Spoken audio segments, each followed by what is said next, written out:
సమ్మక్క సారలక్క ఆశీస్సుల కోసం రాష్ట్ర నలుమూల నుండి ఈ పూర్పేలి కూడారం జాతరకు వచ్చినటువంటి భక్తులకు అమ్మవారి ఆశీస్సులు మెండుగా ఉండాలని కోరుకుంటూ మీరందరూ సుఖ సంతోషాలతోటి అమ్మవారి దీవెనలతోటి ఈ ఆలయ ప్రాంతం ఇంకా దినదినాభివృద్ధిగా అభివృద్ధి చెందాలని అమ్మవారికి ప్రత్యేకంగా మొక్కులు కోరుకొని మొక్కులు తీర్చుకొని మీ అందరికీ వచ్చే సంవత్సరం అంగరంగ వైభవంగా ఇలా తోపురాట కాకుండా అందరూ అమ్మవారి ఆశీస్సుల కోసం ఆమె దర్శనాలకు వస్తున్నాం కాబట్టి అందరం క్యూ పద్ధతిలో క్యూ లైన్లో దర్శనం చేసుకున్నట్టుగా ఇది మార్కెట్లతో సహా అధ్యత మా మిత్రులు మా పోలీస్ బృందం ఎంత కష్టపడ్డా కానీ తోపులాడుకుంటారు కాబట్టి వాళ్ళకు కూడా ఎక్కడ ఇబ్బంది కలగకుండా అందరికీ అమ్మవారి ఆశీస్సులు పొందే విధంగా ఇక్కడ ఏమైనా వసతులకు ఇబ్బంది ఉంటే కూడా ప్రత్యేకంగా ప్రభుత్వం ఈసారి నిధులు కూడా ఎక్కువ కేటాయించింది.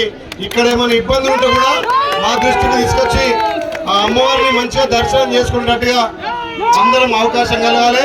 ఈ ప్రాంతం ఇంకా సుభిక్షంగా ఆ మేడారమ్మ తల్లి ఆశీస్సులు ఉండాలని, చిన్న మేడారం అమ్మ ఆశీస్సులు ఉండాలని చెప్పి ప్రతి ఒక్కరు పిల్లా పాపలతోటి సంతోషంగా దర్శించుకొని వచ్చే సంవత్సరం ఇంకా అంగరంగ వైభవంగా అమ్మవారి దర్శనం చేసుకుందాం.